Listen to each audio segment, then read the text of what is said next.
Alright, hello everybody, welcome to First Attack. I'm James Chen, aka jchensor.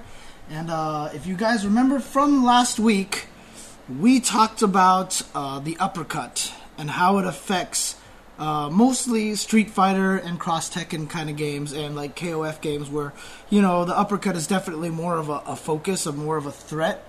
A lot of the other games, I should probably clarify, that is the games like Marvel and such, the games such as Guilty Gear, uppercuts aren't quite as effective, although some characters like Soul Bad Guy, for example, has a pretty decent uppercut.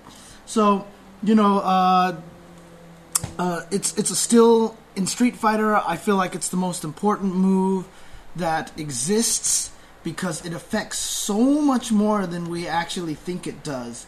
So let me make sure I have everything set up here. Okay. No, that's the wrong one. Okay, there we go. So yeah, the uppercut, I think, is one of the most important moves in the game, in fighting games in general. And, you know, I meant to go through the whole thing in 1 week. The uppercut stuff took a little bit longer than I thought. So I'm going to review over the slides that I went over last week just to kind of do a little small refresher course. So here we go. Let's go back to the slides here. So I talked about the uppercut, you know, aka DPs, wake-ups, reversals, get-off-me attacks. And as I said, I think it's the most powerful class of move. And mainly because, you know, the uppercut serves so many purposes. Obviously, the most obvious use of it is to be an anti-air. Also, to when you get up off the ground, it's a great wake-up.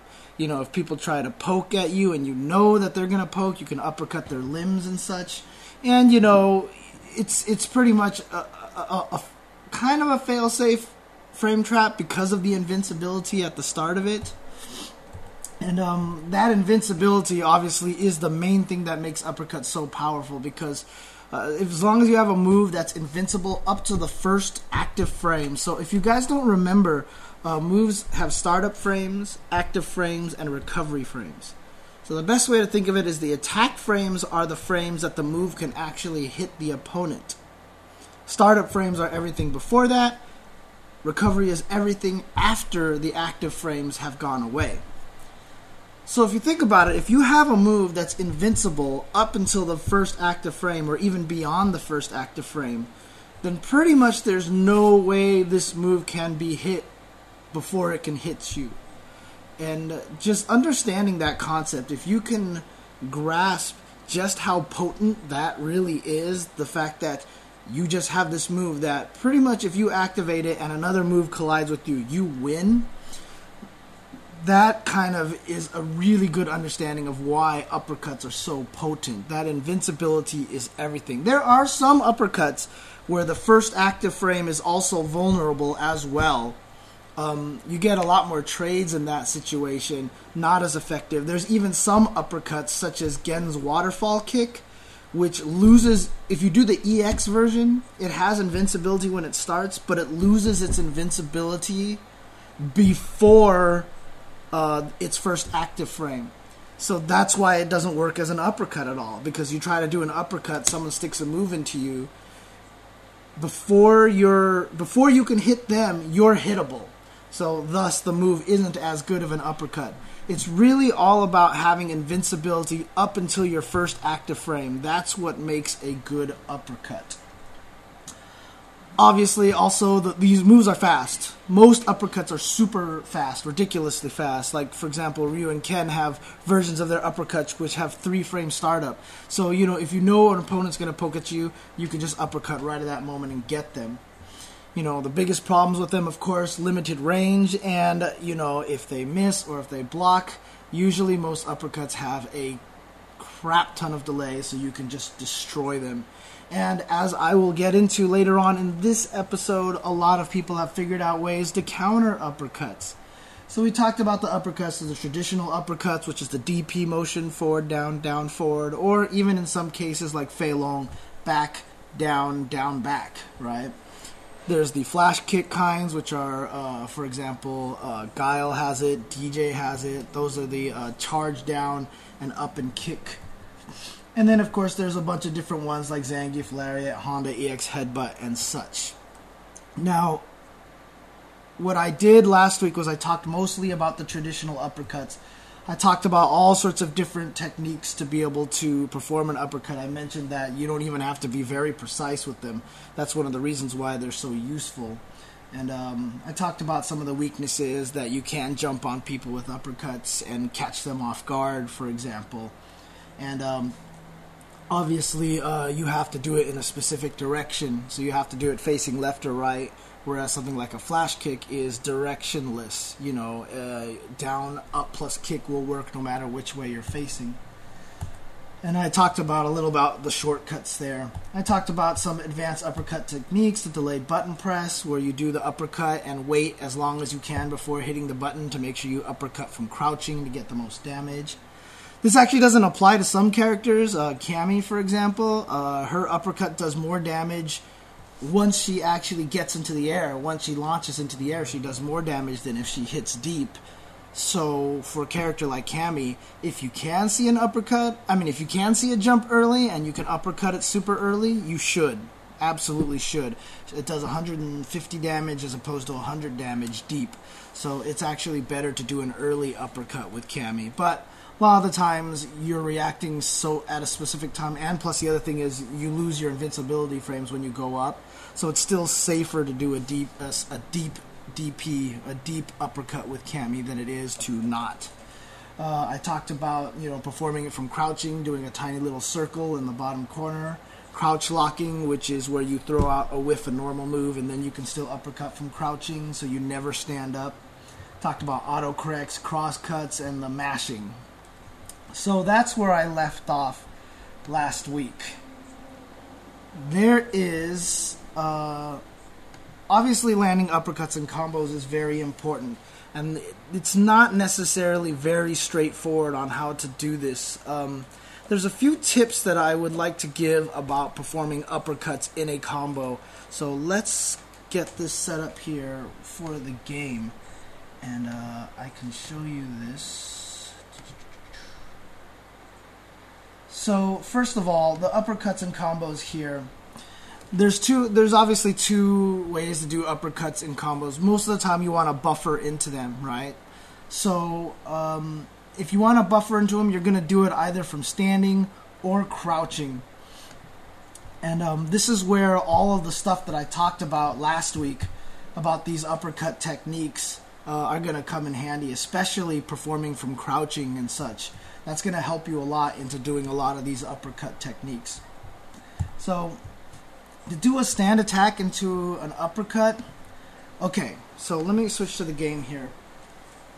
Oof, ow, I hit my table with the joystick. Okay, so we have a character like Ken here who can do an uppercut, and there are two ways that people have done uppercuts in combos with a standing attack. Now the motion for an uppercut is going to be towards, down, down, towards. So what a lot of people like to do is they like to hold forward on the controller and then hit hard punch or whatever button and then do a quick uppercut motion. So they're just holding. So the first part of the uppercut motion, which is towards, they're already holding on the controller, and then all you have to do is hit one button, and then then you can get the uppercut very easily. So for example, if you jump at someone and you want to do a jump fierce uppercut combo, what a lot of people do is they'll just jump and hold forward the whole time, and when they hit the ground fierce, they just finish the uppercut motion, which is just down, down, towards. It's a very effective way to do it. Requires the least amount of motion, and honestly, I would advise against it. I do not like this technique at all. Now, different people are going to have different opinions on this. Some people are going to get used to it, but in my opinion, I honestly believe the best way to do an uppercut in a combo is to always learn to do an uppercut from neutral. So start at neutral. Let me face this way. Start at neutral, hit the button that you want to cancel, and then quickly do the full uppercut motion. So the question is, why do I believe this? Why do I actually think that this is a better thing to do? The reason why is because with different characters, you're going to end up with different moves. So let's say, for example, here with Ken, what I'm going to want to do is do standing hard kick into uppercut, right? So if you do it the way that I've suggested, which is keep the controller at neutral, and I hit hard kick, and then I do an uppercut, it's going to come out, right? So why wouldn't I want to do it the other way, which is I said hold forward on the controller the whole entire time? The reason for that is because Ken has this move. So in other words, if I hold towards on the controller the whole time to finish the uppercut motion, this combo is not going to come out. This combo is just not going to come out because I'm always going to do towards roundhouse, towards hard kick, as opposed to neutral hard kick. And most of the time, a lot of characters have these towards attacks on their heavy buttons, so it's going to mess you up. It's going to mess you up a lot of the times. However, if you are good at doing it from neutral, you are not going to have a problem because you're already accustomed to it. Another reason why that this could be a problem is because in some games, such as Hyper Fighting, Super Turbo, if you play an old school game like that, even if you play a Guilty Gear game, for example, if you're playing Marvel, throw is a one-button attack. See, here in Street Fighter 4, it's not going to be a problem. I can hold towards and hit punch all that I want. But there's a lot of games where holding towards and hitting heavy attack is going to cause a throw. Neutral attack does not cause a throw. So for example, if I was, say I'm sole bad guy, like I mentioned in Guilty Gear, and I want to do stand medium into uppercut, or actually if I want to do stand heavy, is this stand heavy bufferable? I think it is. I'm pretty sure it is. But just as an example, let's just pretend it is. If I hold towards on the controller and do heavy into uppercut, I'm going to end up throwing them instead. This happens in KOF as well, right? If the character lands from an uppercut and you just want to walk up and do stand heavy into jab uppercut, if you're holding towards on the controller, you're going to throw them instead of doing the stand heavy into uppercut. Now, King of Fighters has some other issues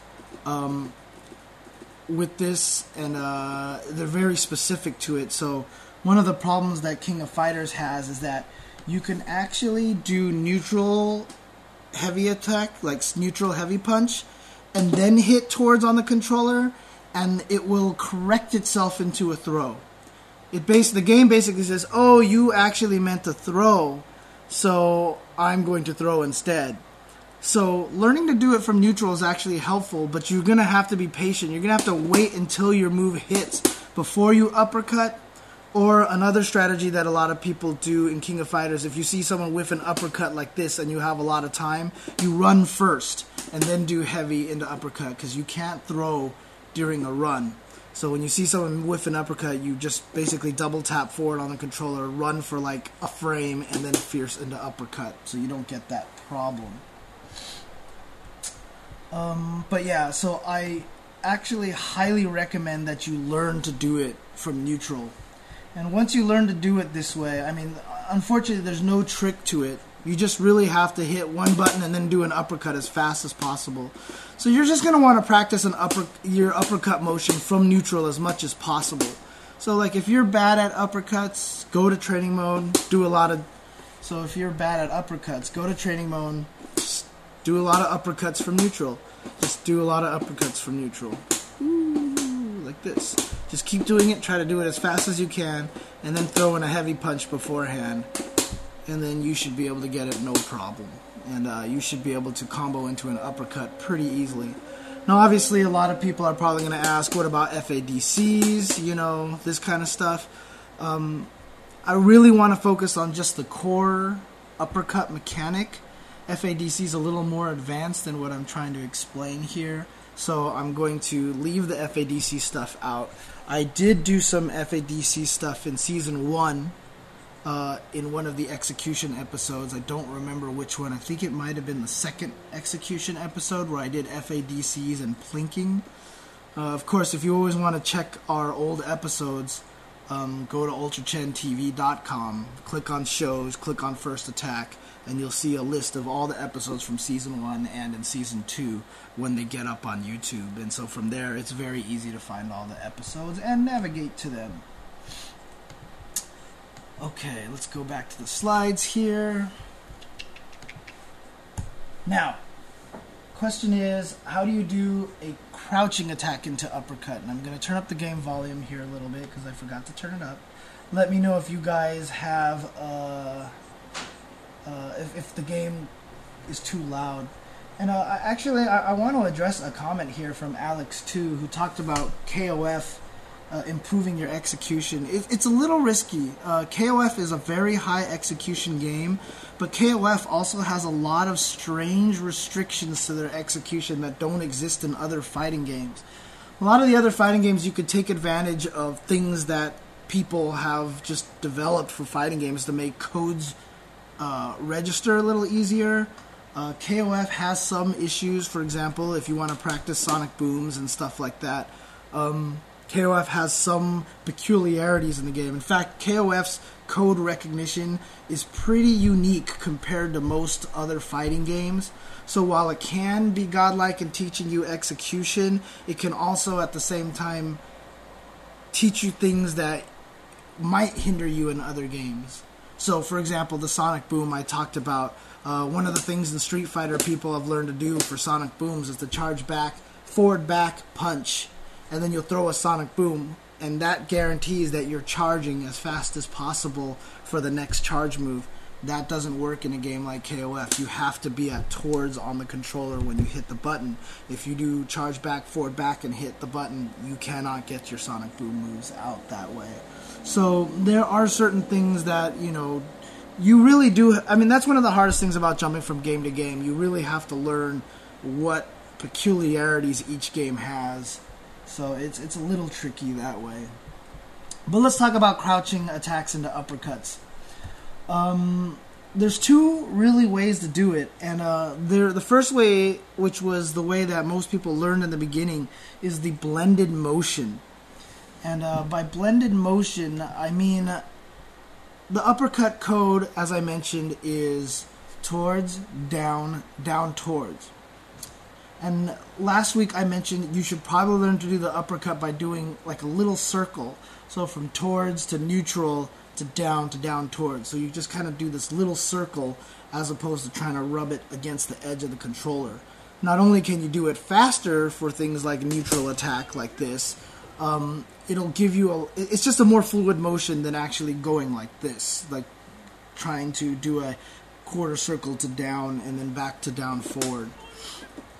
And another good thing about it is it lets you do the blended motion uppercut a lot easier. This is going to vary from character to character, how precise you need to be, but for a character like Ken, because low uppercut plus kick is not an actual motion, you can actually do a blended motion pretty easy with Ken. And what I mean by this is do an uppercut code, which is towards, down, and down towards. But here's the tricky thing. The last two positions are crouching positions by default. So instead of trying to do a crouching attack and then doing an uppercut, you can actually push the button for the crouching move during the last 2/3 of the uppercut code. So watch, if I do uppercut plus kick, I come out with low forward, right? So if I just hit kick a little bit earlier, most likely I'll get the low forward kick because there's 2/3 of the timing. As long as I'm not in neutral anymore, I'm going to come out with low forward. So if I just do that, if I do the uppercut code towards, and then somewhere at down and down towards, I hit low forward kick and then immediately hit punch, I'm going to get the blended motion and combo into the uppercut.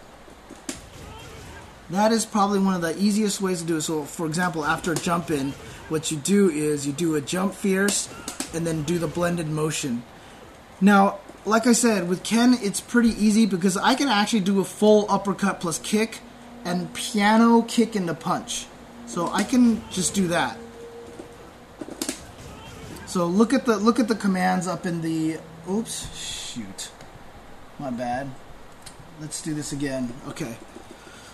Sorry, I don't have a lot of real estate on my screen, so whenever I have my slides up, it blocks the chat. And then sometimes I have the thing that I control, so it's all like getting in the way of each other. So here we go. Let me show you guys again. Basically, if I do uppercut plus kick, it comes out like this, right? Even if I hit it a little bit early, I'm most likely going to get low forward kick because it's in the last 2 frames. So you can see, let me see if I can get it at down exactly here, but there you go. So now if you look at the corner where the inputs are, you can see that I hit low forward at the down position. So that's going to help a lot in helping you do the blended motion. So do uppercut, and then while you're in one of the 2 down positions, hit the forward kick, and then immediately hit punch afterwards when you finish the code. That's the blended motion there, like this. So like I said, if you want to do a jump-in combo, you can do jump and then just blended motion in there. And that's going to help you get low forward into uppercut. Now I did mention that Ken does not have a code that's uppercut plus kick. So you could actually do the full code uppercut plus kick, like you're doing an uppercut with kick, and immediately piano your way to punch. And that will cancel it still. In other words, the code is all registered there. So watch my inputs over there on the side. See how I hit both of the buttons after I get to down forward? So that's actually a really, really super easy way to get low forward into uppercut. But let's say I want to do big damage and I want to do crouching fierce into uppercut. If I try that method that I just mentioned, obviously I'm just going to get fierce uppercut. I'm going to miss the low fierce. Worse yet, what if I wanted to do low fierce into fierce uppercut, right? Oops. This is where you have to be a little bit more precise with your blended motion. If you don't finish your uppercut code, so if you just go from forward to down, you're not going to uppercut. So what you do is you just basically tap forward to down, and then down forward plus punch. And that is going to get you the blended motion there. You have to be a little accurate here. You can't be as sloppy as the other one. Now, one of the ways that I make it a little bit easier to myself is I did mention that the uppercut code can be very sloppy. So, for example, I can pretty much do this. And if you look, what I did is I actually went towards on the controller to back and then went all the way down to down forward. The nicest thing about that is that if I do this code to do my uppercut, now I have down, back, and down to do a blended motion. So I'm extending the uppercut code and allowing myself to get more of a blended motion in here. So if I wanted to, oops, I'm not tapping fast enough. Here we go. Or maybe I'm tapping too fast, to be honest with you. Interesting. I wonder if it works different in this game than the other ones. Oh, interesting. Now, I haven't been able to do this in other games before, but I guess it doesn't work in Street Fighter 4 for some strange reason. Or maybe I'm just not doing the code fast enough. Interesting. Huh! That's really interesting. Okay, so Street Fighter 4 might behave a little differently than a lot of the other games. Interesting. So, yeah, see, I'm learning things about these games at the same time too, because this is a technique that I've used in other games like Hyper Fighting and older Street Fighter games, but for some reason it doesn't want to register it, even though I can do that. So maybe it's just I have to do it faster? No, interesting. There's some weird code recognitions programmed into this game that apparently if I do that extended code and hit punch at a different time, it will not let me uppercut. That's really interesting. Okay. That's awesome. Okay, so then you're just gonna have to tap down to down, tap forward to down, and then down forward and punch. That's gonna be the best way you're gonna be able to do it. And like I said, if you practice this enough, it's actually not too bad. But this is why, I mean, because you see that this is a little hard, it's actually a lot easier if you change buttons than if you want to do the same button, because you can use both of your fingers to do this. And that's really interesting. Okay, I'm really curious about that now. Now I just want to go and experiment with this once I'm done with the show. So I just want to see what the reason for this is, and I love finding out these weird scientific things like that. But in most instances, because it is harder to do crouch fierce into a fierce uppercut, neutral fierce is usually a lot better, because it's a lot easier to do, and most of the time it's not any slower to do a standing fierce as it is to do a crouching fierce. Now, of course, some characters may have a cancelable crouching fierce but not a standing fierce, so you have to do crouch fierce. And so if you want to do crouch fierce into an uppercut with punch, and you're running into this weird problem that I was having where for some reason I couldn't do it, and you know, I'm trying to do it fast, and I just come out with uppercut, and I miss the crouch fierce, and if I get the crouch fierce, then the uppercut doesn't come out.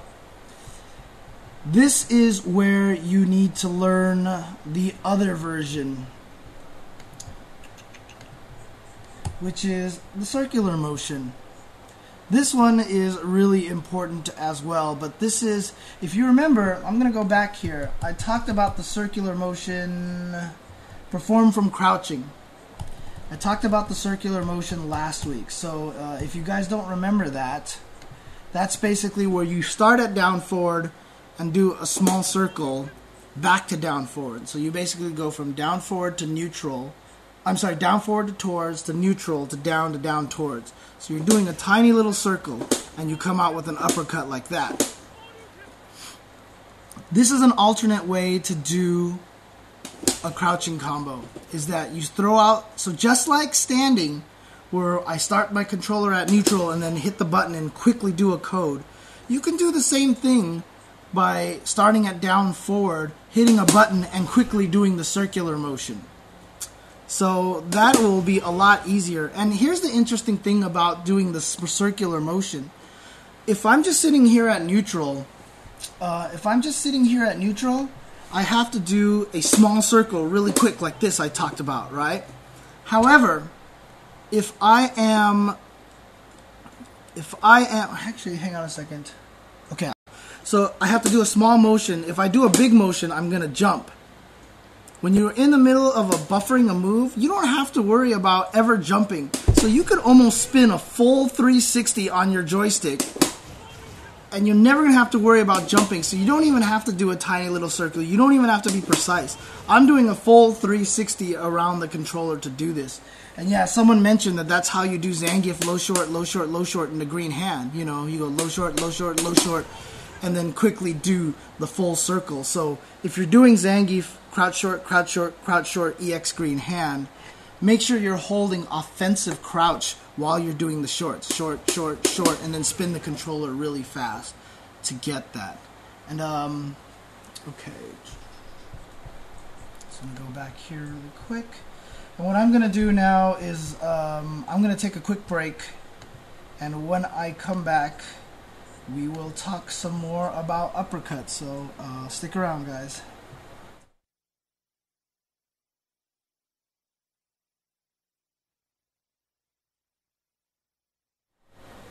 Alright, welcome back everybody. I am changing characters here, as you can probably hear.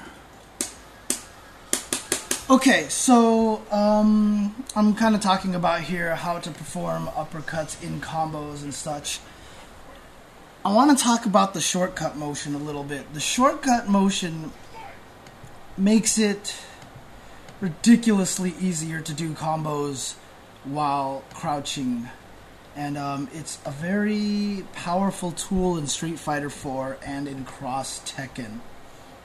So, for example here, we have Viper, who needs to do Fierce Feint Fierce a lot, right? So one of the things I talked about what the shortcut is, which is down forward, down to down forward. Again, contrary to popular belief, it's not down forward plus punch, because if you try that, that actually doesn't work. It's actually down forward, down forward, and that's what gets you the uppercut code. So it's still a valuable shortcut. So I saw some people in the chat mention things like Sakura low forward into uppercut. Super easy way to hit confirm it is to hold down forward on the controller, hit low forward, and then just, you can stay crouching the whole entire time. So don't even bother doing like crazy circle motions. You can just wiggle the controller from down forward to down back to down forward. And if the opponent happens to be in range, you're going to come out with your move. So that's how a lot of people do that with Sakura. And you know, the thing about it is a lot of people don't like to do code shortcuts because they don't help in a lot of other games. In fact, Street Fighter 4 and Cross Tekken, and I heard Third Strike, actually, it works in Third Strike, but those are the only games that it really kind of works in. And so if you play other games and get too used to doing this shortcut code in Street Fighter 4, it might actually hurt you in other games, you know. So I wouldn't recommend learning how to do crouching moves into uppercuts that way. So, you know, I wouldn't recommend learning how to do it. In fact, interestingly enough, if I just want to walk up and do crouch fierce into EX uppercut with Viper, I instinctually do the circular method. That's just how it is. But one of the tricky things that's a really important habit to mention, I keep bringing up the fact that, you know, hold down forward and then do, you know, like the code or whatever like that, or do the full circle or whatever. Holding down forward when you want to cancel a crouching move into an uppercut is super important. Everyone's so used to holding down back on the controller. And if you hold down back on the controller, it's actually a lot more work to get the uppercut out. You can do it, but it's more work. So if you ever plan on doing a low move into uppercut, try to make sure you're holding down forward on the controller first, and then spin the controller wildly just to do this combo. Also, another thing I should probably mention is that on the circular spinning method, different moves cause different hit stuns.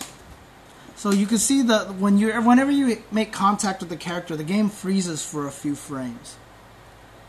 Interestingly enough, the freezing of the frames, your inputs still register. So it actually helps in a lot of difficult combos. If I talked about the crazy spinning method, I can actually spin pretty slowly to do crouch fierce into EX Seismo here. If I use the exact same spinning timing off of low forward, low forward is really late bufferable. But if I do it a little too slow, it's not going to come out, right? Because the hit stun is so much shorter on it. I have to spin the controller a little faster, and even faster on my crouch short. See, I have to do that super fast to be able to buffer a crouch short. So same thing with the neutral ones. If I do a standing fierce, I have a long time to be able to cancel. Much less time for a medium attack. And then for a jab attack, I have to do it much, much faster. So it really depends on the button you use a lot of times. And this is actually applicable to most games, even games like KOF and Guilty Gear. The heavy attacks will always cause larger hit stuns, so it's always going to be easier to do this. You can do uppercuts slower, but if you get too used to that slower timing, you're not going to get it. You know, you're not going to actually see, that was a link. That wasn't even actually a cancel there. I did it so slow that she linked from jab to EX.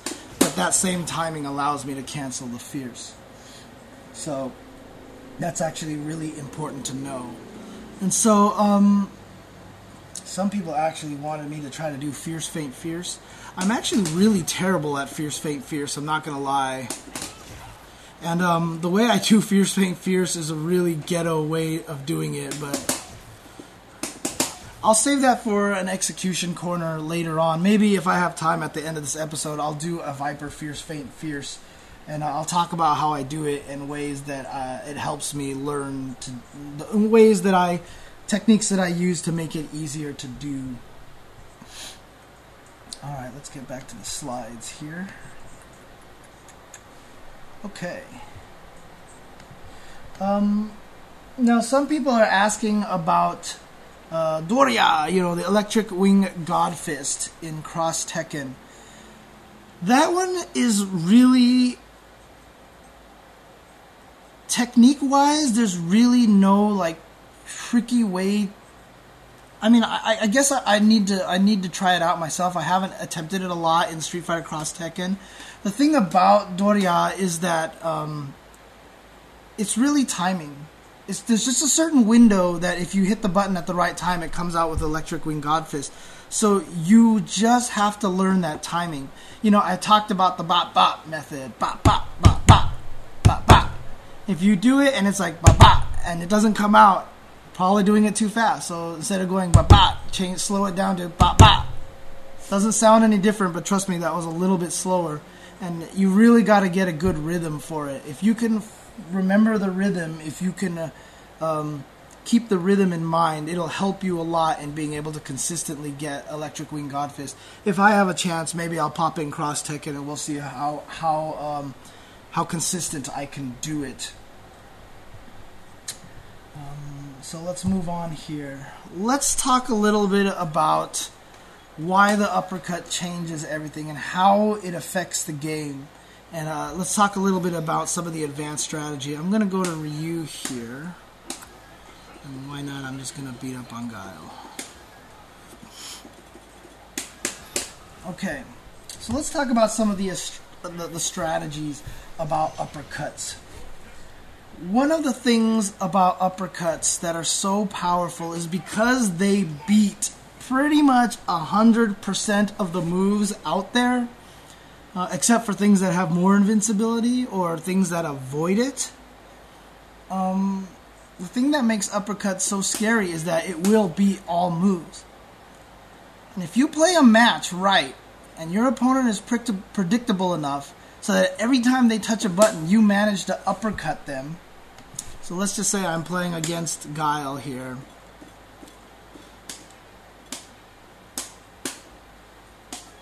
I wonder if I can get this right here. And you manage to uppercut limbs like this, right? If you manage to uppercut limbs a lot, what this ends up doing is that it starts establishing fear. And I can't express how important fear is in a fighting game. In fact, one of the things that make players like Justin and Vi and, Dominion and all the strong Street Fighter 4 players so scary is because they are so good at establishing fear. Now, Dominion can do it through standing fierces with Guile and standing roundhouses while you're walking forward. He just has these magical timings that'll punch you in the face while you're walking forward. But certain players like Vi get really good at being able to uppercut you when you touch buttons. And it's just one of those things that he understands where you're going to do it so often that if he uppercuts a limb, you start getting scared to hit buttons. Now, if you remember in some previous First Attack episodes, I talk about footsies, and footsies really is about being brave and trying to walk as close to your opponent as possible before you attack. For example, Guile's low forward outclasses my low forward, so I have to be super brave to try to get in and hit him with my low forward. If I uppercut his low forward once, just once in the match, against weaker-minded opponents, you will establish a fear in them so drastic that they will not do low forward again. And I've pointed this out before. There was one match we were watching. I can't remember which one it was, but someone uppercutted a limb. And from that point forward, that person never used that button again. It just freaked them out so much that they got hit by it that they just stopped using that button. So sometimes if you can uppercut a Guile low forward, all of a sudden he's scared to touch it, and so you walk up and just start beating him up really badly because now you have leeway to walk in. The best thing about it, too, is against a character like Guile, if I whiff an uppercut from this distance, honestly, if Guile doesn't have a full meter and ultra, what's he going to do to me? He's going to punish me with a fierce? That's the most I'm going to take. But if I actually hit the low forward kick, the benefits that I get off of that last for rounds, you know, so you will get so much more damage off of Guile by uppercutting a limb than you will take from eating a fierce if you whiff an uppercut. Another important place to establish fear is when you get knocked down. A lot of people like to look at the meter and say, oh, Ryu has 2 meters, so he'll probably do wake up FADC to save himself. If you don't have 2 meters and you do a wake up uppercut anyway against someone trying to apply meaty pressure, that's really scary. And you establish this fear to them, and now all of a sudden they're scared to do meaty attacks on you, which really opens you up. It takes away a lot of the pressure that you have when you get knocked down. Getting hard knocked down in this game is definitely a problem, and there's a lot of really powerful techniques off of that. And if you just are willing to uppercut your way out of things, even if you don't have the meter to FADC, you can really change the flow of the match. You could really affect the way the match is going. And so you hear me and David say this all the time. All the time. We always say, oh, wow, he did an uppercut with no meter. Wow, he's really establishing that he's willing to uppercut in the situation. And the reason why we keep pointing that out is because it is very important. If you show your opponent you're going to uppercut at that point when you get up, they have to respect you.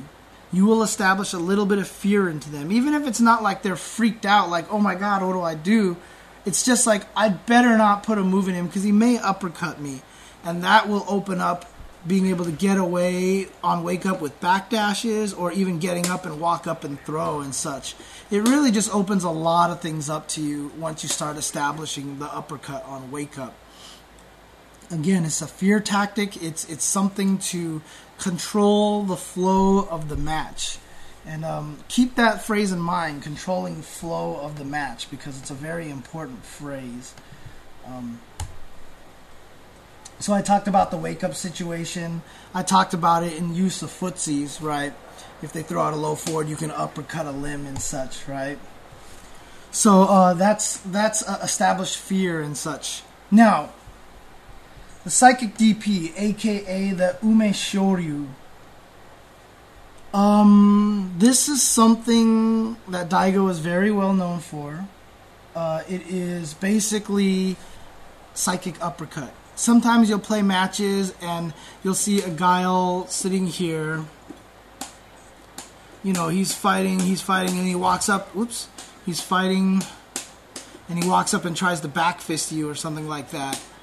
And, like, he's never done that before, or it just, you don't remember ever seeing him do that before.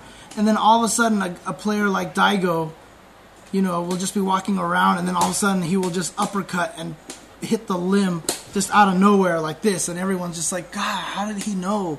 How did he know he was going to touch a button and he uppercutted him? This is basically known as the Psychic DP, nicknamed the Omeshur. Oh, jeez. Sorry, my bad, guys. Alright, let's do this again.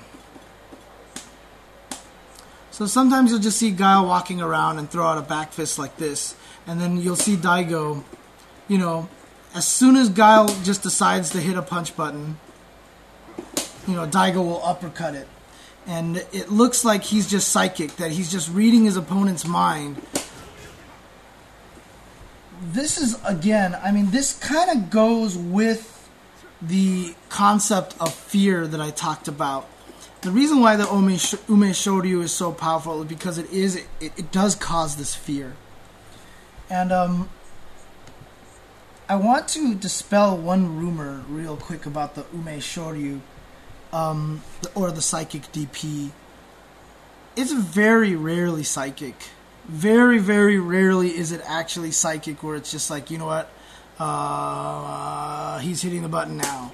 Most of the times, it's very conditioning based. You play a game a lot of times, and the players will notice situations where the opponent will do something like, you know, okay, here's a great example. Well, let me think of see if I can think of a specific example. I mean, I don't want to always use Cammy as an example, but here, for example, let's just say Guile comes up to you and he likes to go Sonic Boom and then walk up and standing roundhouse you like this. When you play a match And when you first play an opponent, you may not notice this is what he's actually doing. But after a while, once you figure it out, you're like, oh, okay, he's doing this all the time. And then you do this uppercut. It looks kind of psychic if you haven't picked up on this pattern. If you haven't picked up on the pattern, the Ryu player who uppercuts looks godlike. But to those people who have noticed that the Guile keeps doing the same thing over and over again, they understand that he's reading the pattern, he's noticing the pattern, and he's got him in that situation. It's super. It's a very, very powerful thing to have, especially the players who have the discipline to hold on to that tactic. I think one of the good examples... Okay, here's a great example. Latif and Justin Wong, when they played each other at Devastation in Grand Finals one year, OS Ryan Hunter, you should definitely follow him on Twitter, at OS Ryan Hunter. Very smart player. I mean, I know right now he's very much into Cross Tekken, so if you like Cross Tekken, you should definitely be following him. He's really amazing at that game. But he analyzed that match, and he noticed that after a throw tech, Viper always did a strong Thunder Knuckle. Latif would always do a strong Thunder Knuckle afterwards. Now, if you don't catch that pattern, it's like whatever. And it took a while before Justin would finally once did EX Messiah kick through it and hit Viper when she came out with it. So basically it was throw tech, instant EX Messiah kick, beat the strong Thunder Knuckle. Now the interesting thing about that match, when Justin did that, I actually felt like he shouldn't have. I actually felt like he shouldn't have done that. And the reason why I feel like he shouldn't have done that is because once you start reading those patterns and you have a psychic DP read, sometimes you want to save it until the end of the round or save it when I have 2 meters and an ultra. So if I let my opponent do this all day and he starts to feel safe about it, then basically I can guarantee towards the end of the round, once I get all this, I can do a bunch of damage. If I do the Psychic DP too early in the match, before I have any means to do heavy damage, and I uppercut him right there, I've just sent a message to my opponent that said, I know you're going to touch a button there.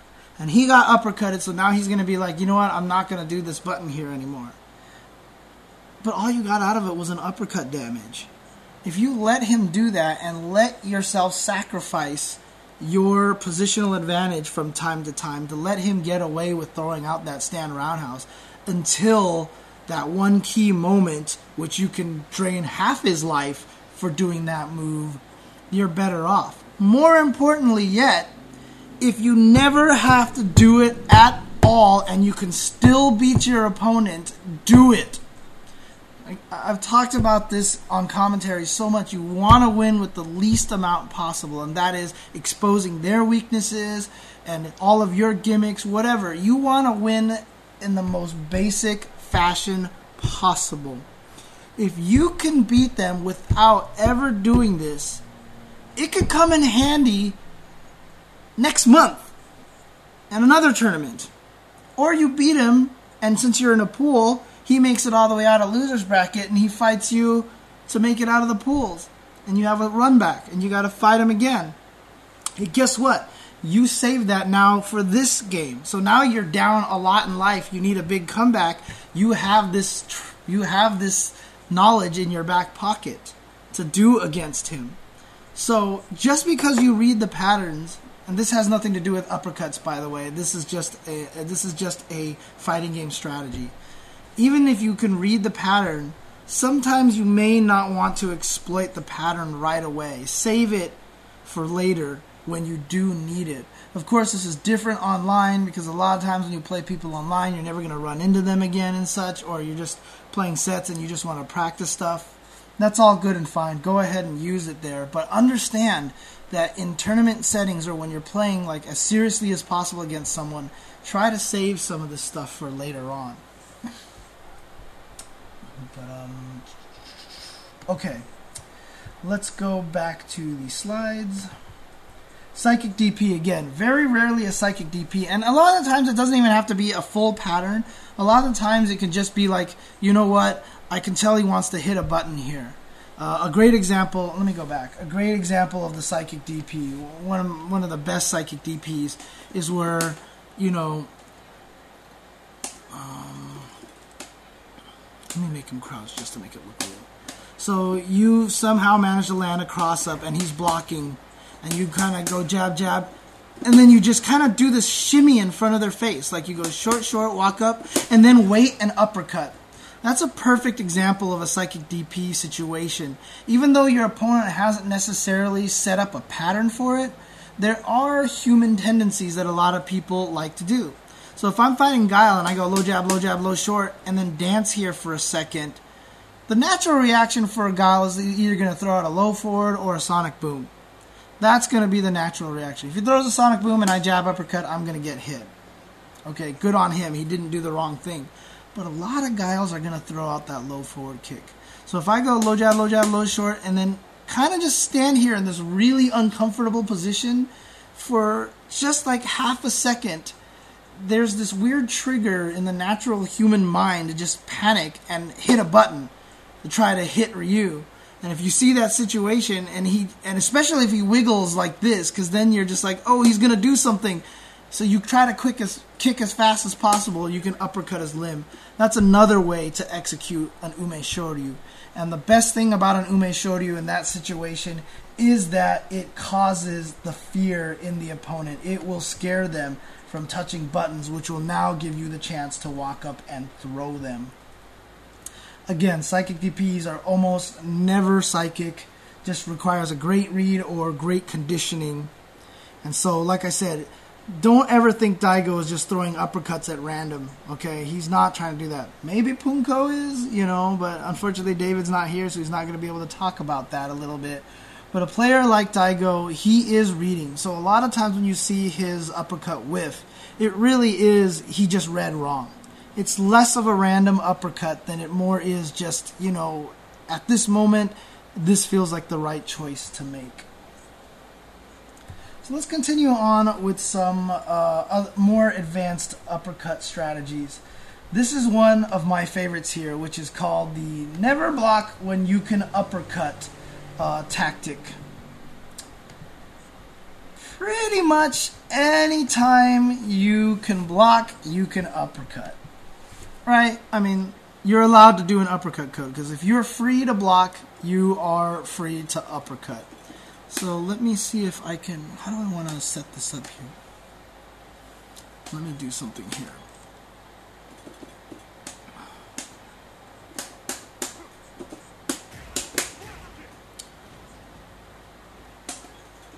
We've probably seen this about 1,000,000 times, where you see that, right? You throw a fireball, your opponent has predicted it, and you jump and you block at the last second because you're terrified that the opponent is going to hit you with the jump kick. Oops. Aha. Oh, okay, it's a little behind. So you're a little terrified that the opponent's going to hit you with the jump kick. So what you end up doing is you're just like, oh my god, I gotta block. So at the last second, you block. So let's try that. Let me show you guys one more time. Last second, you block, right? Now, I got hit there because obviously I didn't have, I was still in recovery time. And that's actually really key to note, is that if you are in recovery time and the opponent jumped in time to punish your fireball, you're gonna get hit. So no amount of blocking or uppercutting is gonna save you at all. But if he kicks a little bit too late, or if his jump was just a little too late, and I can block in time, why would I block when I can uppercut? See, I blocked right there, right? So I saved myself. But why would I block? Why wouldn't I just try to uppercut and fail to uppercut? Awesome, good stuff. Why wouldn't I uppercut? That's the question right there. For what reason would I not uppercut in this situation? Right? So the concept is never uppercut never block when you know you can uppercut in a lot of situations here. And yeah, I know a lot of people are laughing, if I can't block, I'm going to get hit. Yeah, that's absolutely right. I mean, it's such a stupid sounding thing, but it's a very important concept to understand. Because a lot of people get this scared reaction that they just got to block. And then when they block, they've just lost a huge opportunity. I mean, this could be the difference between the match right there. If you block that jump roundhouse, all of a sudden, you're in delay, you're in a bad situation. But if you chose the uppercut instead of blocking out of fear, you could turn a whole round around and win. So that is definitely a very powerful technique. Works a lot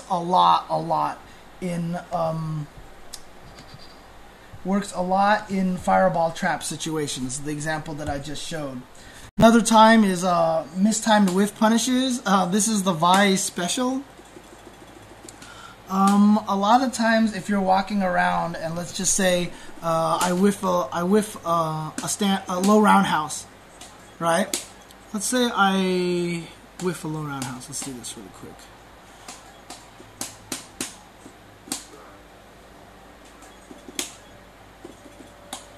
So let's say I'm trying to sweep Guile and I miss, and he's going to whiff punish me like this, right? If I'm scared I'm going to get actually hit during the whiff punish, I can block in time. So why wouldn't I just uppercut in that situation if my opponent is trying to whiff punish me there? So a lot of times it looks like you have mad delay, and so the opponent can hit you. Might as well uppercut. See, I tried to uppercut there, and if he's going to successfully whiff punish me, he's going to successfully whiff punish me. But if he mistimes it by half a second, I should be able to uppercut him. Like that, right? So a lot of the times you can get these uppercut situations on bad whiff punishes. Now, if your opponent can kind of read the feeling... Oh my god, did I do it again? Jeez. I'm terrible at this. I need somebody to run my stream for me here. So there, that's an actual whiff punish here. If I do this, that's an actual whiff punish. Oops, that was way bad timed. But, you see right there?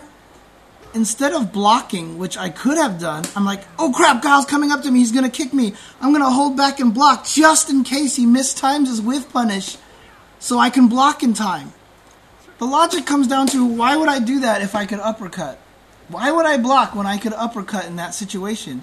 I'm going to win if he mistimes his whiff punish. Alright, let's do this one more time. So I'm going to block. Oh, okay, I'm safe. Yay. Or I can uppercut the low forward kick. This is a very, very valuable thing to learn. Now, obviously, if your opponent can read that he's not going to whiff punish you in time, he can bait your uppercut out. And if he baits your uppercut out, he is going to punish you very, very badly. Very, very badly. So, this one's a little riskier. And in some cases, like in that fireball trap situation... Well, actually, in that fireball trap situation, there's no reason not to do it, so... But that's a very powerful way to implement the never block when you can uppercut strategy. Another great thing about uppercuts is that you can punish really, really bad block strings. So, for example, a very common block string with Guile. Back to a Sonic Boom example here. Let's throw Ryu into the corner, shall we? Man, I really want to wave dash him in there. I can do... Whoops. Let's see. Oops. Okay, let's try that one more time.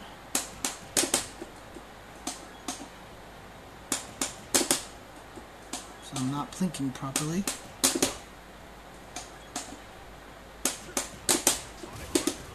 Like when he tries to walk up and after the Sonic Boom low forward you like that. Let me see if I got that timing right. Oh shoot.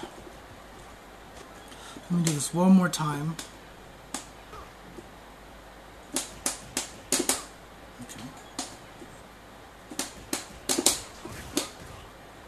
Okay. Okay, there for example. So he's trying to do a block string here. Right? Like that. Now you saw when I got hit, the sonic boom into low forward was indeed a combo. But when I block it here, it's not actually a combo. So if he has a really poor block string, I can just uppercut in there. And to be honest with you, I mean, you could even just mash stuff. See? Even the beginning part of that wasn't a good block string. So I'm just going to mash uppercut just to blow up the block string. Oops, and I just came out with the super because I have a super meter full. But you get the idea. You can mash an uppercut in between block strings like that. It's a really powerful technique, especially when people are trying to do low short, low short, low short to you and such like that. Because a lot of light attacks really do very, very short block strings. So it's very easy to uppercut in between.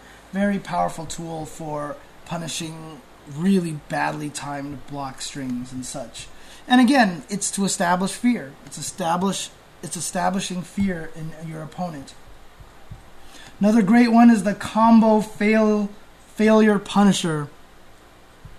If your opponent is trying a really, really hard combo, like a one-frame link or something, or if they jump kick you in the head. So let's say, I remember it this time. Yay! So let's say Guile does, he predicts my fireball, jumps over and kicks me, and then does low strong flash kick. So let's just do this again. Whoops.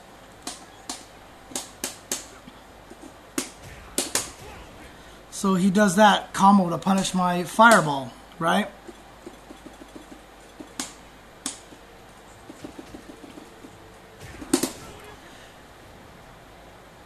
You know, again, it's kind of the same thing as, you know, why block when you can uppercut?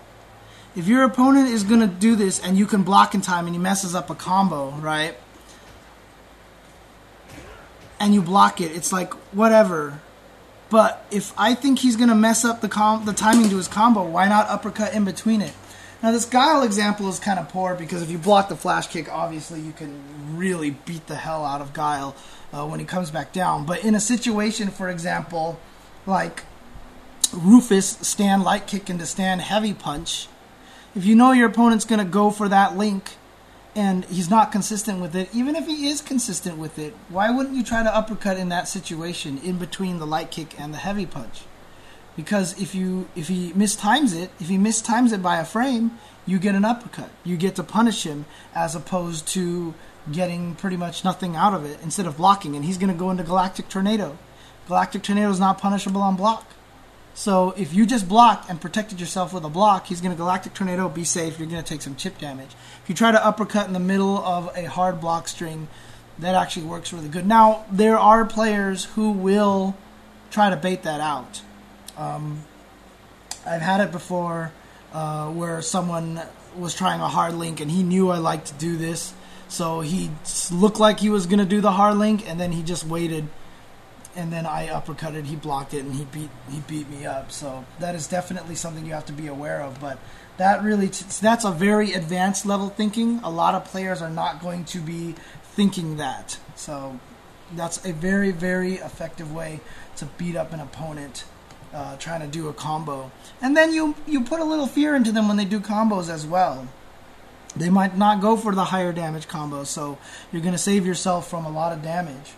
So yeah, definitely that's a very good way to take advantage of dropped combos. Alright, so before I move on to this next section here, which is called the uppercut counters, I want to kind of establish something about these advanced uppercut strategies.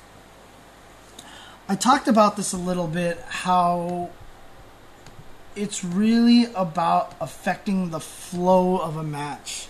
I have seen so many matches where the momentum is so much on one player's side, and then the opponent just all of a sudden just gets a really good psychic DP, or, you know, just gets them with that uppercut at just that right moment, FADC Ultra, and it just changes the tide of the battle. It's such a momentum shifter because the uppercut is a very aggressive move. It's a super powerful move, and it's kind of one of those situations where, you're asserting kind of dominance over your opponent by using a lot of uppercuts, especially if you connect them.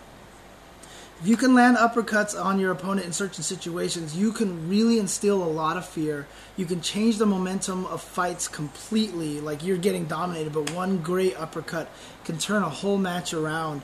You're establishing so much, and because the uppercut can be used at any point in time, if your connect rate with the uppercut is high, you basically won the match in a Street Fighter match. If you can uppercut all the time and get them scared enough and hit them with it, and then all of a sudden start dialing it back but they're still scared, that is a lot of power to have.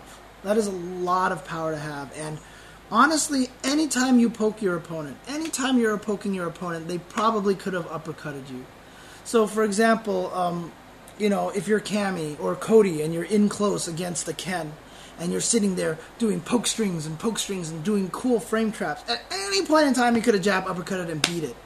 That is the power of the uppercut. It is pretty much the I will win this exchange move. But because it's so punishable, it's scary for people to do it. Street Fighter is all about bravery and being able to do things in situations that other opponents are hoping to scare you away from. So if you can establish the fact that you can uppercut in those situations, you can really establish a lot of momentum. And this is kind of why I really honestly think the uppercut is the most important kind of move in the game. And it's very interesting to see how common uppercut situations become, how obvious they are. If you've heard me commentate Cammy matches, one of the things I always say towards the end is, late in rounds when Cammy is down on life, my advice to Cammy players is not to do wake-up uppercuts. Because when Cammy gets low on life, I don't know what it is, I do this too, and I see this from all Cammy players. When they get low on life, desperation sets in and they just have to do a wake-up uppercut. They just have to do it. And it's really shocking how common these situations show up. So really understanding how to utilize uppercuts is not thinking of it as a help me, oh my gosh, I need that desperation hit. It's really about confidence. It's really about understanding when your opponent is going to do something and really getting that good read and countering it. Do not use uppercuts as a desperation tactic, because people can see desperation, they can feel desperation, they can read desperation, and they will punish you for it. But because so many characters have this uppercut, it has so much ability to control the flow of a match. I've seen matches before where someone will get uppercut once, and the rest of the entire fight you can tell was affected by the uppercut, even though another uppercut never happened. That one uppercut established so much that it affected the rest of the match. That's how powerful an uppercut can be. Even if you get hit by a fireball, you're like, whatever, I got hit by a fireball, I just took a tiny bit of damage. You get hit by an uppercut at the wrong time, it can really mess with your brain. So learning how to utilize the uppercut in the proper way is super, super important. Alright, I'm going to go to a quick break, and when I come back, we'll talk a little bit more about uppercuts, and I'll be right back.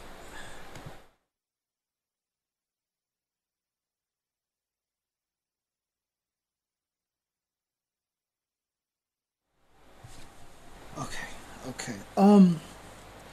Alright, so I'm back here, and let's continue talking about uppercuts a little bit. And what I want to talk about now is the counters to the uppercuts, because a lot of people, a lot of people have figured out really, really effective ways to countering uppercuts. I talked about how important uppercuts are in the game. Well, they're so important that a lot of people have figured out how to get around uppercuts. So even though they can change the tide and they can affect so much of the match, you really have to start becoming careful about how to use it. Obviously, blocking and punishing it most standard way to punish an uppercut, right? Walk up, you predict they're going to wake up uppercut. Walk up, block it, kill them. Or, for example, that fireball situation where I know I'm not going to combo after a jump in, I can just jump attack, block, they try to uppercut, I can punish it. Block the uppercut, punish. Standard way to discourage uppercuts. However, in this situation, the punish tends to be a little less powerful because usually when you block the uppercut, you're pushed away. Some characters like Ken, who have really good recovery on jab uppercuts and stuff, maybe the best thing you can do is just get a sweep on them, you know, because they push themselves far away enough. And so you don't actually get to get as much damage as you want.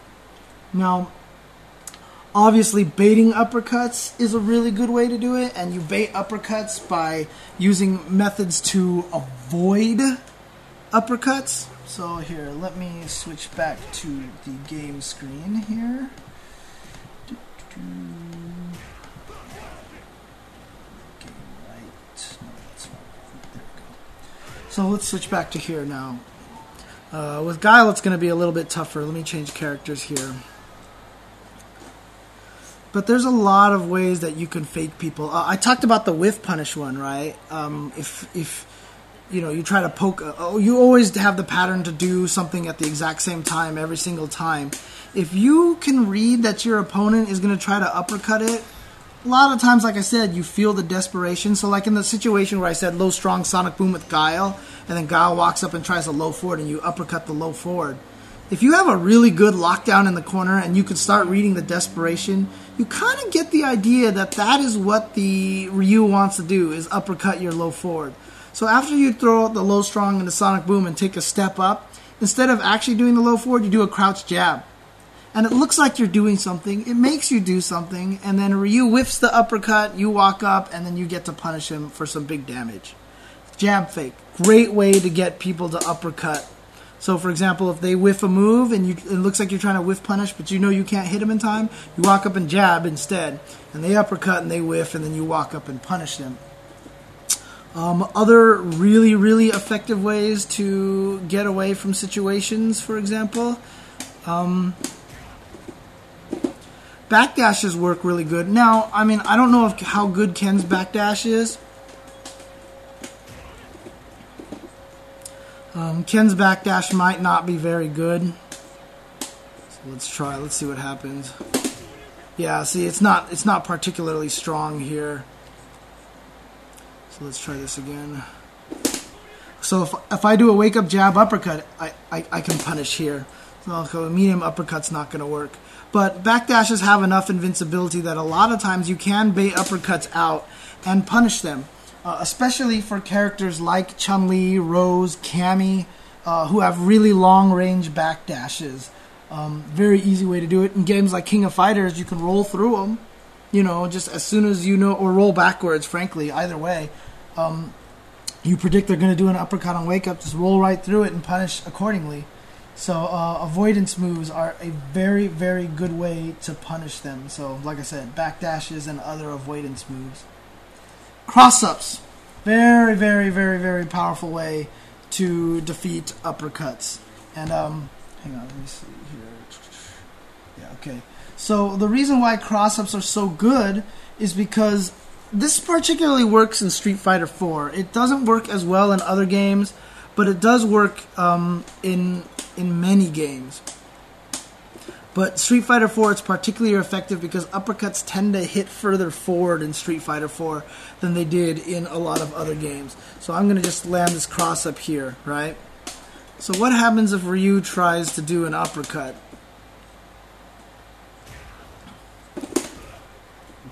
Okay, that was so weird. That's not what I wanted to have happen. So I timed that poorly with Ken here. So there we go. So there's a cross-up situation. So let's do that again. What happens if Ryu uppercuts? He whips. He misses. And you get this huge punish off of him when he lands from the uppercut. So cross-ups are really, really powerful ways to defeat that. Now remember, I did talk about the delayed uppercut or the cross-cut as a means to counter that. But if your opponent is uppercut happy, you can use cross-ups very, very well to beat them up. Alright, let's go back to the slides. Safe jumps. Safe jumps are super good because they basically give you a free jump in and free situations where you just have to deal with it.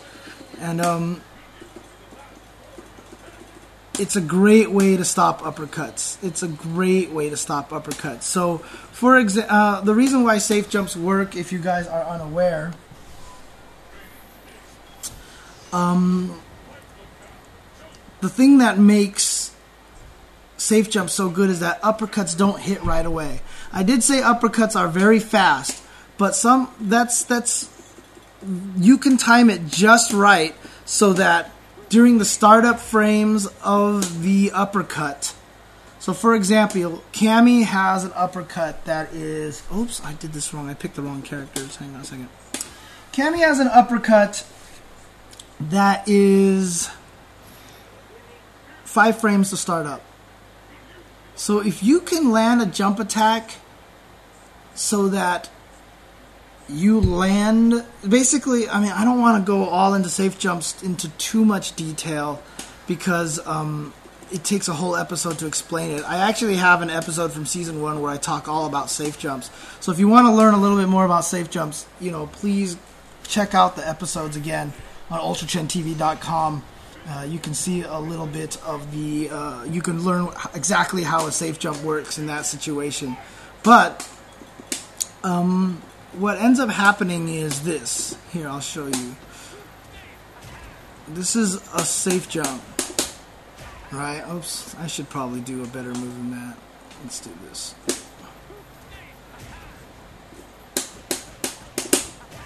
Okay, that's not a combo either. Obviously, I do not play Cody a lot.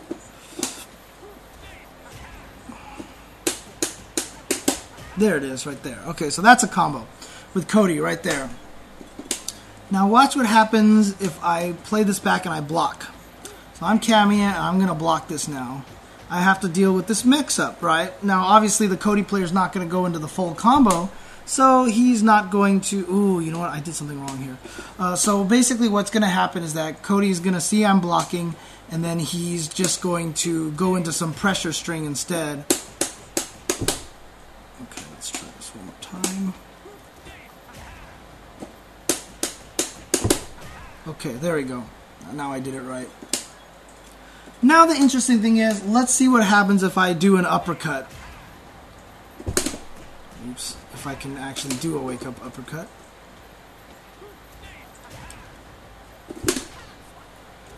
You see what happened right there? The jumping jab was so low to the ground that by the time I uppercut, the startup frames on my uppercut are long enough that Cody has enough time to land on the whiff and block my uppercut in time. This is a safe jump. Safe jumps are super effective against uppercuts, and a lot of the times, as the player that's getting safe jumped on, it's a really helpless feeling a lot of times because you can't uppercut, and we're also used to uppercutting people who jump at us, and in this situation, you can't do it. And it's a very frustrating thing to deal with, and it's such a huge advantage to the opponent that they get this kind of situation.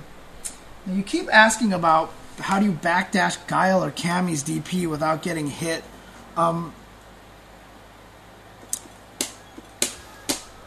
I don't want to make this sound wrong, but Cammy's uppercut is the easiest to backdash and avoid.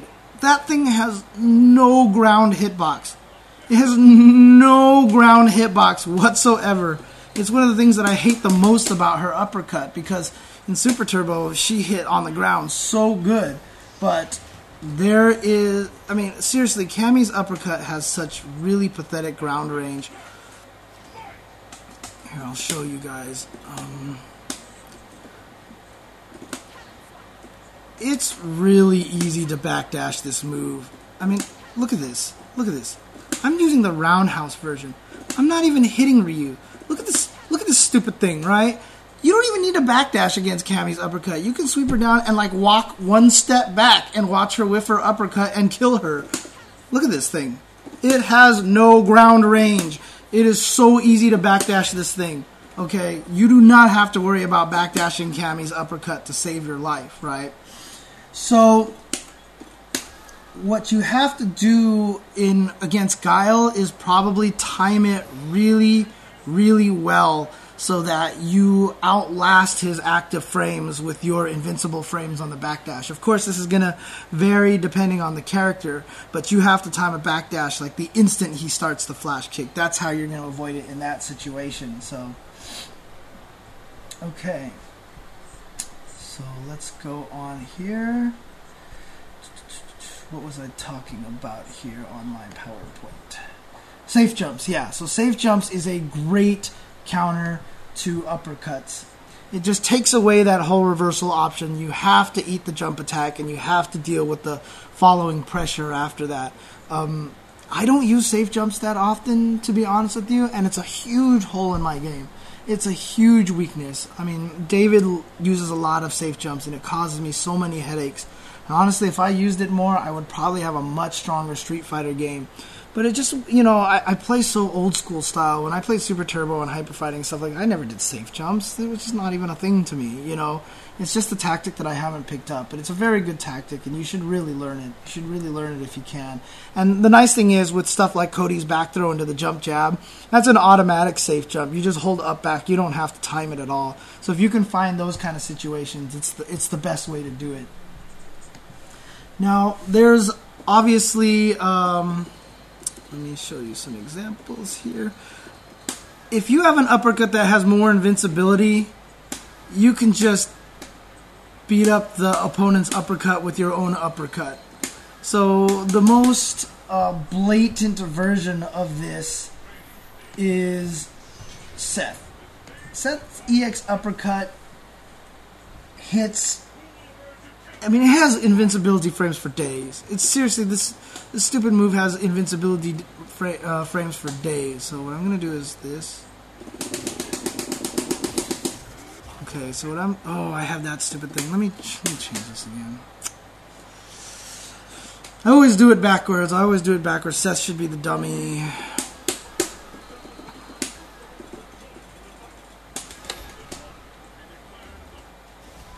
Oh, Oni has the best DP, huh? Interesting. Okay, I'm not super familiar with the frame data for Oni and Evil Ryu for obvious reasons. So that's actually really good to know. Okay, so what I'm going to do here with Seth is I'm going to throw him. Oh, I can't do 3 punches, of course. I always do EXs with 3 punches for some strange reason. I really shouldn't. So I'm just going to do an EX uppercut like that, right?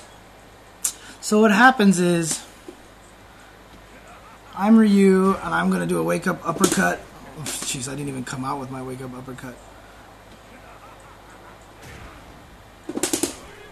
And, well, okay, let me do the fierce uppercut here instead. Oh, well, okay, Seth needs to be a little further back. So let's try that one more time. Oh, see, I always do EXs with 3 buttons. It's so bad. So I'm going to walk back a little and then EX uppercut like this, okay? So now if Ryu does a wake-up uppercut, I should be able to hit him.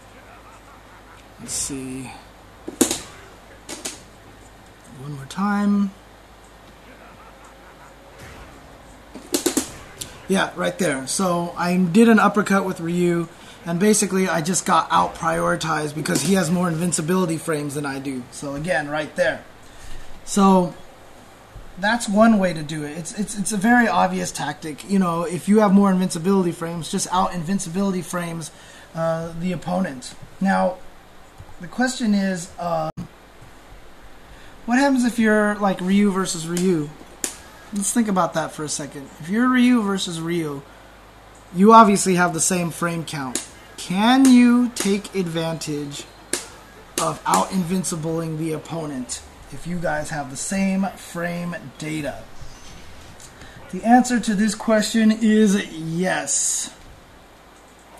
It's going to be hard with Ryu because Ryu's uppercut is so much faster than most characters. But here, let's do this.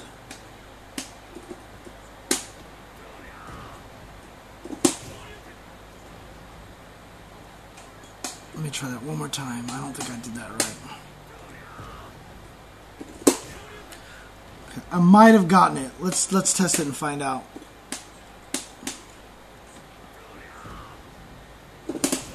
Nope, I didn't do it right. Alright, let me try one more time. I should probably pick someone with a slower uppercut like Fei Long or Cammy or something, but I should be able to do it with Ryu. That might have been it. Let's try.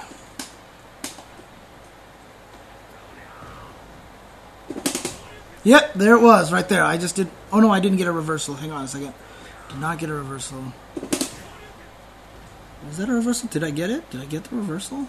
I'm not seeing the reversal message. There it is. Yeah, okay, so I didn't do it right. Let me do it with a different character. So Ryu's uppercut is 3 frames, so it's a little bit harder to do with him than it is with another character. So let's just do Cammy, for example. Basically what you're trying to do in this situation is you can out-uppercut your opponent because there is startup on an uppercut. So the first few frames will not connect. So let's try this again.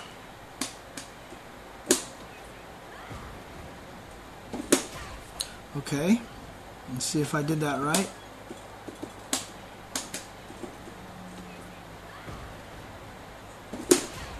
A little too early. Let's try one more time.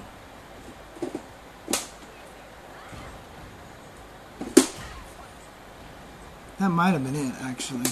Let's find out.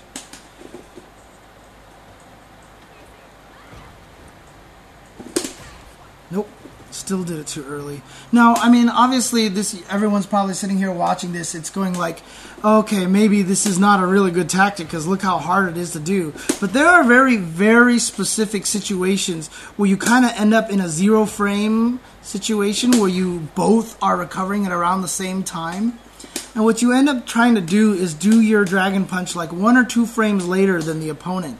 And the reason why this works is because you Oh, that was exact same timing. Okay, I just need to do it a little later. I swear I'll get this. That might have been it.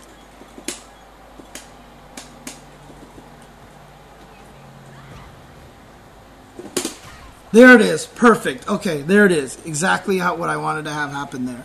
So what happens is, when I do a wake-up uppercut, since it doesn't hit right away,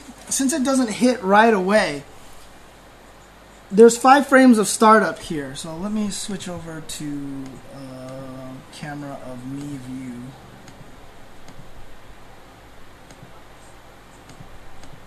Okay, so it doesn't start up right away. There's this 5 frame window in which Cammy's uppercut's gonna start. So 1, 2, 3, 4, 5. If she uppercuts and I can uppercut like 2 frames later, think about what happens here. You have a 5 frame startup and a 5 frame startup here. She's going to run out of her invincibility frames before me. But her active frame is over here, so she can't kick me in this little time here that I delayed it a little bit. So by doing it just a tiny bit later, she's going to uppercut, run out of her invincibility frames, start hitting during my invincibility frames, and then I'm going to kick her. So there are situations where both of your characters kind of end up in the 0 frame situation where you both are tempted to just do a reversal uppercut. If you know your opponent's going to do that and it just happens to be the same character or a character with the same amount of invincibility frames as you, you can delay your uppercut like by 1 or 2 frames. Again, really advanced technique, but you can do that and you will beat their uppercut even though you have the same amount of invincibility. Sometimes you can even do it if you have less invincibility. If I have a 5 frame startup on my uppercut and my opponent has a 4 frame if I have 4 frames of invincibility and my opponent has 5 frames of invincibility, like this, right, like a longer invincibility thing, I can still delay my uppercut like right there, you see? Like if I can get it just right, I can actually beat uppercuts that have more invincibility than mine if I can time it right and delay it long enough so I can make it so that he runs out of his invincibility before I do. Again, very, very advanced tactic, very hard to do, but it is absolutely possible. Absolutely possible. Alright, so let's finish this up. Another good one is just to do true block strings. I demonstrated this last time. If your opponent likes to mash uppercuts in the middle of block strings, make sure you have a block string, and especially if you can do it with low attacks, because what ends up happening is that the opponent stands themselves up trying to mash uppercuts.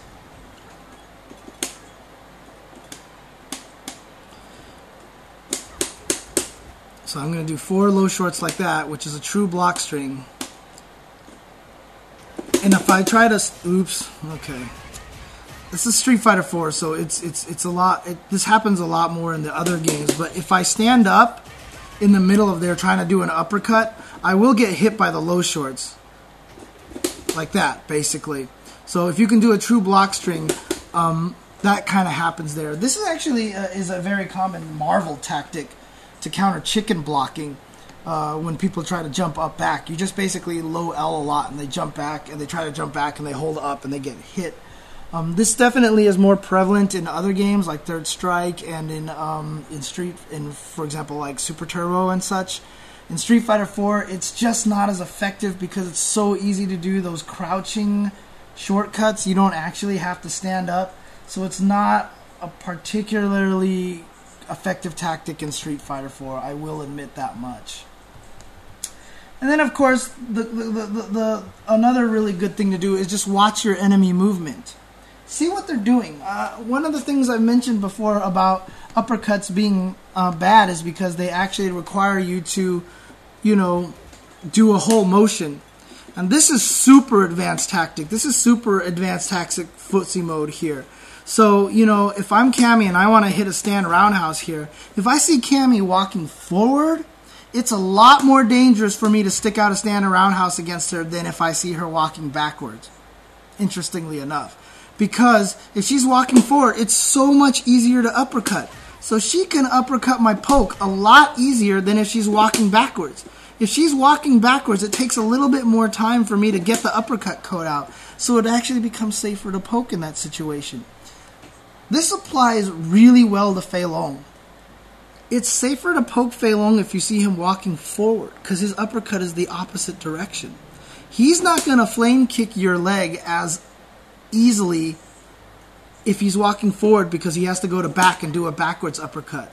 But if he's holding back, he can flame kick your limbs very easily. So if you're playing against the Fei Long and he's trying to play footsies with you, you want to try to time your pokes when he's walking forward.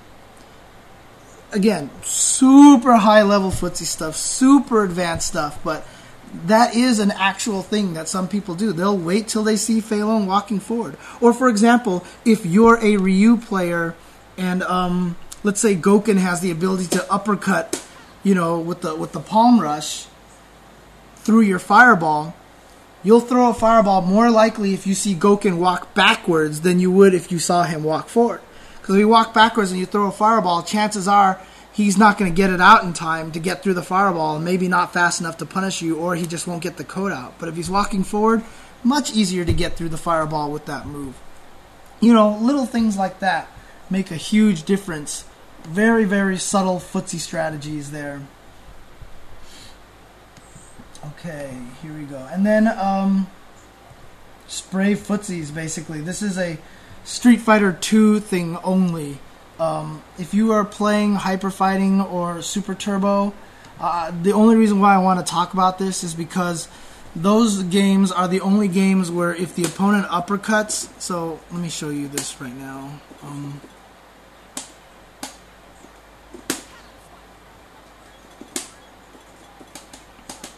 Watch Cammy walking back. Okay, you see how quickly I can get out of the block stun? As soon as she gets close enough while I'm walking backwards, you'll see me kind of freeze walking backwards because the game registers that she's close enough that they want to make me block. Now, in all games that are not the original Street Fighter 2 games, as soon as I go into block, at any point in time I let go, I can end that block. Interestingly enough, in Street Fighter 2 Hyper Fighting and in Super Turbo... Oh, Jesus Christ, I did it again. Alright, let's do this one more time, shall we? I need somebody to help me with this. I cannot do this myself all day. So basically, you know, if you're walking backwards, you see as soon as Cammy gets close enough, I go into a blocking animation. But in Street Fighter 4 and pretty much every game after the Street Fighter 2 series, as soon as I go into this blocking animation, I can stop it anytime I want. So I can stop it by doing a button press. I can stop it by walking forward. So basically, you can cancel the blocking frames anytime you want. So I can punish uppercuts easily. Now, the reason why this is significant is because in Street Fighter 2, in all the Street Fighter 2 games, this is not the situation. If Ken whiffs a jab uppercut, there is going in a blocking animation weirdly has this startup. It's really hard to explain. It's startup, but it's not startup. And let me see if I can explain this a little bit. So what will happen is if you whiff an uppercut, you'll see your character go into a block. Now, if you're fighting against Ken, for example, and you're M. Bison, and you want to punish a jab whiff uppercut, if you're holding back and he whiffs an uppercut, Bison will go into a blocking animation, and you cannot cancel this little startup of blocking animation. You're kind of stuck in it. You can't even walk forward. And so what happens is, he whiffs the jab uppercut, you try to punish him with a standing roundhouse, and it's too slow, and he jab uppercuts and he hits your roundhouse again. It's actually really important in the old Street Fighter 2 games to play in neutral as much as possible. And that's why I call it brave footsies. If you're brave enough to stay in neutral, when he whiffs the jab uppercut, you don't go into a block animation, so you're free to punish almost instantly with the stand roundhouse kick for Bison. Super important to make sure you don't do that. I mean, if you hold backwards too much in Street Fighter 2, your opponents will take advantage of it with a jab, make you go into this block animation, kind of lock you in position, and they almost recover at about the same amount of time that you do. So they can kind of control your pacing. So in Street Fighter 2, to punish something like a jab whiff uppercut from Ken, you have to play brave footsies and not hold back. Okay. So let's go. Actually, I'm not even going to bother going back to the slides because that's pretty much the end of it right there. That's pretty much all the uppercut stuff that I wanted to go over. Again, uppercut's super important. A lot of techniques into it. Like I said, in last week's episode was a lot more based on, you know, how to do uppercuts and stuff. This week's episode is a lot more strategy and concepts of what you want to do with the uppercuts and how they affect a match. And again, I honestly think uppercuts are super crucial to games. And, you know, whenever you fight a character with an uppercut, you got to play them completely different than if you play a character without an uppercut. This episode ran super long, obviously. I'm not going to bother doing the Fierce Feint Fierce or the Doria stuff for Execution Corner stuff. I'll save that for another time, another episode. So I'll show you guys what I do for Fierce Feint Fierce in those episodes instead. Let's see here. Is there a method or process of how top players obtain reads on their opponents or just their experience plays? Because that's a good question from SF4 Life, which he says, is there a method or a process to how top players obtain reads on their opponents, or is it just their experience that plays a role in them noticing these patterns and getting reads? A lot of it is experience, and a lot of it is practice. A lot of it is really practice and trying to recognize the patterns. If you don't have a lot of practice trying to recognize patterns, you will let a lot of them slip by you, and your opponent will get away with a lot of stuff. Now, in those situations where I talked about where you kind of like shimmy in place and then uppercut because they're so scared and they hit a button, that one is definitely experience. You feel that. You have this, you've played so many games that you just kind of gotten the pattern of human nature. Daigo has always mentioned that when he plays people, he immediately puts them into a category and then plays them accordingly. And he has just, several categories in his head. That will determine the timing too. There are certain players that are super patient and super defensive that are just so scared to touch buttons in general. But if he plays them, what he'll do is go for throws instead. And he'll keep going for throws until the opponent realizes he's going for throws, and then they try to hit a button, and he'll figure that out and uppercut that instead. But against hyper opponents who like to mash buttons, he'll read that, he'll uppercut. He'll shimmy in front of you and get the uppercut on there. I mean, let's just put it this way. That one match that he had against Infiltration at the 25th anniversary in the winners finals, with the very end of the round where he just walked up to Infiltration and just like stood there for this really long time and said, "You're not touching a button, Infiltration. I know you're not, because I know you're a super careful player." And he stood there for like 3 seconds and all of a sudden jumped cross of Hurricane into super and he won that match. Huge comeback. That was a perfect example. It's just he understood the archetype of Infiltration and how Infiltration plays. So in that particular moment, he had a great read that Infiltration was not going to touch a button. Yeah, I agree, Red Kirby. That was like the craziest thing ever. It was so good. It was so good. But yep. That's about it for today. I will go ahead and call it a day. And tune in tomorrow for the Tuesday show. Hopefully David will be back to join me for that. And yeah, so tune in for that. And it'll be part of Round Tuesday. Make sure you tune in to Wake Up SRK starting at 7 o'clock Pacific Standard Time. 8 o'clock will be the Tuesday show with me and Ultra David. I don't know if Gutex is doing Cross Counter TV at 9 o'clock Pacific Standard Time, but at 10 o'clock, Hanzo Gonzo and Harrison SBA will be doing the show that sucks on I Play Winner. Let me throw that slide up for you guys, just so you guys can see it. So definitely tune into all the shows tomorrow for Round Tuesday. It's good stuff. And, Tata Juma asks, as a Rose player, do I have to just step up my game against characters with uppercuts, or do I have some kind of answer? Not expecting anything magical. The answer, honestly, is take advantage of Rose's backdash. Rose's backdash is essentially an uppercut that doesn't hit. She goes so far. She has the most invincibility out of everyone outside of Cammy. It's just such a super effective move, so that when people jump at you, you can even use a backdash as an anti-air sometimes. But, you know, Rose is a bait character. Slide, backdash. Shawl charge at the bright range, backdash. And then once you get your opponent thinking about that, you can shawl charge and then immediate low strong and other stuff like that. It's really an effective thing. So, and of course, Ravenously is telling me that this is not correct, or he's telling me no, or what are you trying to get at? What are you trying to get at, Ravenously? I know this thing is super delayed here, so I apologize for that. So, and you know what? I have talked to the Twitch guys. I am working on making some emoticons for everybody. I might as well talk about that. We're probably going to try to get Empire Kerrigan's butthole emoticon for David. I'll probably try to get the Hulk. Oh, I'm exposing his tech. Gotcha. But I'm going to try to get the Hulk James emoticon. If you guys have any sort of other suggestions for emoticons,